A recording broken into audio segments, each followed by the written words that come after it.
اعوذ باللہ من الشیطان الرجیم، بسم اللہ الرحمن الرحیم۔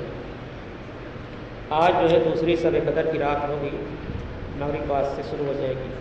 اسی شب قدر کی فضیلت اور اس کا بیان قرآن اور حدیث کی روشنی میں اللہ نے کیا فرمایا؟ سورہ قدر میں اللہ تعالیٰ نے فرمایا انا انزلناہ فی لیلۃ القدر،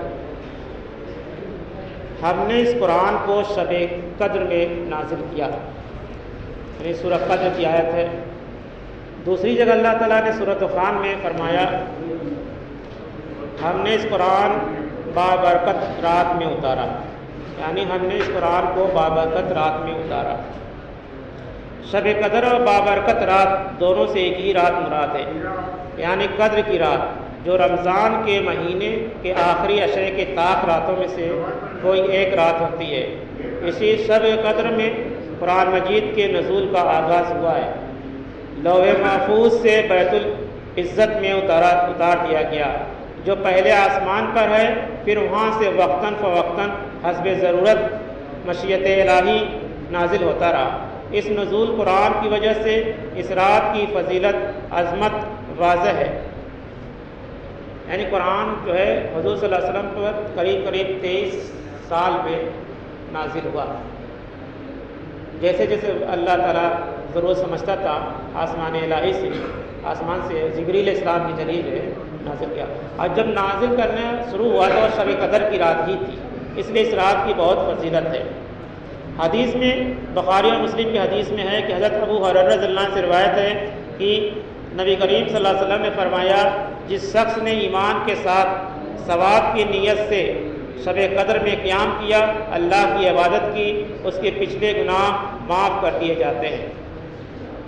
قیام کا مطلب ہے کہ اس رات کو اپنی طاقت کے مطابق جاگ کر اللہ کی عبادت کریں، نوافل پڑھیں، توبہ استغفار کریں، دعائیں کریں، مناجات کریں، بالخصوص عشاء اور فجر کی نماز باجماعت ادا کی۔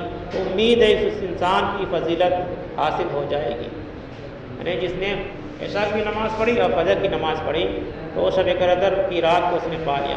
اس کا وقت جو ہے مغرب بعد سے شروع ہوتا ہے اور سحری کا وقت جب تک رہتا ہے تب تک اللہ کی رحمت نازل ہوتی رہتی ہے۔ یہ اللہ کی طرف سے ہم لوگوں کے لیے بہت بڑی عبادت کا موقع ہے، اور کہا گیا کہ 1000 رات سے بہتر ہے۔ 1000 رات سے قریب 1000 مہینہ سے بہتر، 83 سال 4 مہینہ، یعنی اس رات کی عبادت اگر کسی کو کر لے آدمی تو 83 سال 4 مہینے کی عبادت کے برابر ہو جائے گا۔ یہ ایسی بات نہیں، کسی عام انسان کی بات نہیں، اللہ نے خود قرآن میں کہا ہے اور اللہ کے رسول صلی اللہ علیہ وسلم نے اس کو حدیث کے ذریعے ہم کو بتایا ہے۔ اس میں کوئی شک شبہ کی بات نہیں، بس شرط ہے کہ ایمان کے ساتھ نیت درست کر کے اس میں قیام کیا جائے، رات کو جگا جائے اور اللہ کے سامنے رویا جائے گر گڑایا جائے اور توبہ کیا جائے جو بھی خطائیں گناہ ہیں اس سے معافی کے لیے۔ اب دوسری حدیث دیکھ لیجیے، بخاری مسلم کی ہے۔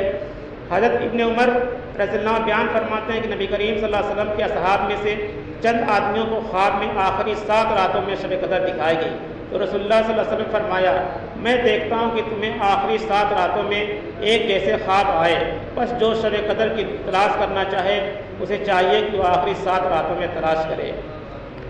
دوسری حدیث دیکھ لیجیے، حضرت عائشہ رضی اللہ عنہ بیان فرماتی ہیں کہ رسول اللہ صلی اللہ علیہ وسلم رمضان کے آخری 10 دنوں میں اعتکاف فرمایا کرتے تھے اور فرماتے تھے کہ رمضان کے آخری عشرے میں لیلۃ القدر کو تلاش کرو۔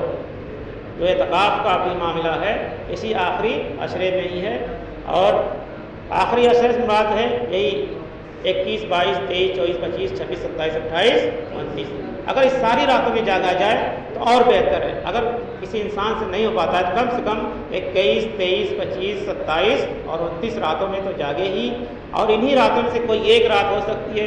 کچھ لوگوں کا عقیدہ پتہ نہیں کہاں سے مارکیٹ میں پھیل گیا ہے کہ 27ویں رات کو ہے اور 29ویں رات کو ہے، اس طرح کی کوئی حدیث موجود نہیں ہے اور نہ کسی عالم نے اس کی تصدیق کی ہے، لوگوں کے اندر پتہ نہیں کیسے مارکیٹ میں پھیل گیا ہے۔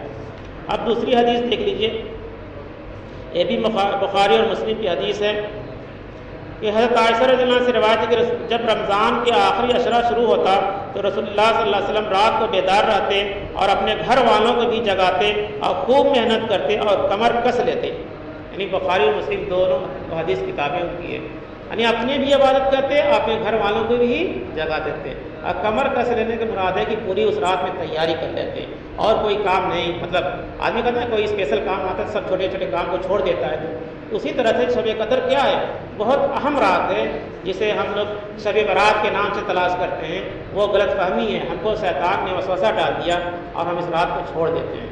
وہ ساری فضیلت اس رات میں موجود ہے جو ہم شب برات کے نام سے تلاش کرتے ہیں. وہ بھی ایک مارکیٹ میں پھیل گئی ہے، پتہ نہیں کیسے. اس کی بھی کوئی حقیقت نہیں ہے، نہ قرآن سے ثابت ہے نہ حدیث سے ثابت ہے. یعنی ہم کو ایک اچھی چیز سے محروم کر دیا گیا، ہم اسی میں الجھ کر رہ گئے. جو اصلی چیز تھی یعنی شب قدر جس کو قرآن میں فرمایا گیا اس کو ہم نہیں تلاش کرتے ہیں. یہ بہت افسوس کی بات ہے. اور ایک حدیث اور سن لیجیے. یہ بھی حدیث مسلم شریف کی حدیث ہے. حضرت عائشہ رضی اللہ عنہ سے روایت ہے کہ رسول اللہ صلی اللہ علیہ وسلم جتنی مشقت برداشت کرتے تھے اتنی غیر رمضان میں نہیں کرتے، اور رمضان کے آخری عشرے میں جتنی محنت اور مشقت کرتے تھے اتنی اس کے علاوہ دوسرے دنوں میں نہیں کرتے تھے. یعنی آخری جو 10 دن ہیں اس میں بہت زیادہ محنت کرتے ہیں. ابھی کوئی نئی چیز پانے کے لیے، کوئی اچھی چیز پانے کے لیے آدمی محنت کرتا ہے. تو یہ آخری جو 10 راتیں ہیں، جو 10 دن ہیں، یہ بہت قیمتی چیزیں اگر کسی کو مل گئیں تو وہ کامیاب ہو گیا.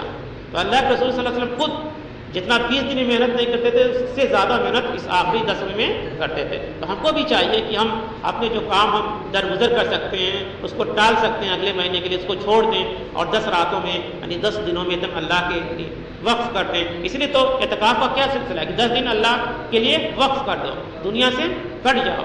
تو ہم بھی اگر مان لو دن میں نہیں کر سکتے کم سے کم رات میں تو پوری رات جا کے عبادت کریں. ایک حدیث اور سن لیجیے. حضرت عائشہ رضی اللہ عنہ بیان کرتے کہ میں نے کہا اے اللہ کے رسول یہ بتلائیے اگر مجھے علم ہو جائے کہ کون سی رات قدر کی رات ہے تو ہم اس میں کیا پڑھوں. تو آپ نے فرمایا تم یہ دعا پڑھو.